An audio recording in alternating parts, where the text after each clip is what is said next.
Hi, I am back after a short hiatus. It's that season, so things are getting crazy, and of course, I have a little cold, so all those things are bound to happen. But I wanted to get a couple of more of these videos down while I had a few minutes. And the next study I'm looking at is in John chapter 5, verses 1 through 9, where Jesus heals an invalid who is waiting by the pool at Bethesda to be able to get in the pool and be healed.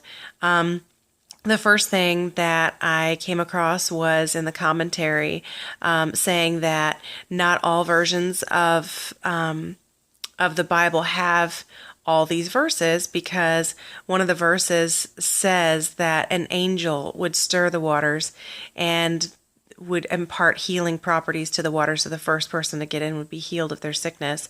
That is just a legend. It was folklore at the time. And a lot of times we even find that people have a lot of faith in certain bodies of water for healing today. And we see, salt water maybe having some positive effects on small injuries and things like that. But this man's fallacy was to put his entire life into devoting himself to getting in this pool. So Jesus saw him there. He asked the man if he wanted to get well. The man thought it was an assault on his lack of effort to get into the water, and he started making excuses. But really, Jesus just saw through to kind of maybe a little bit of this man's self-pity. And later on, when we see him tell the man, go and stop sinning, or else something worse will happen to you, you do have to kind of reflect on the first part of the passage to think, wow, what sin was in this man's life, and what can we see about their first interaction that would show us what Jesus was so urgently saying, stop sinning over.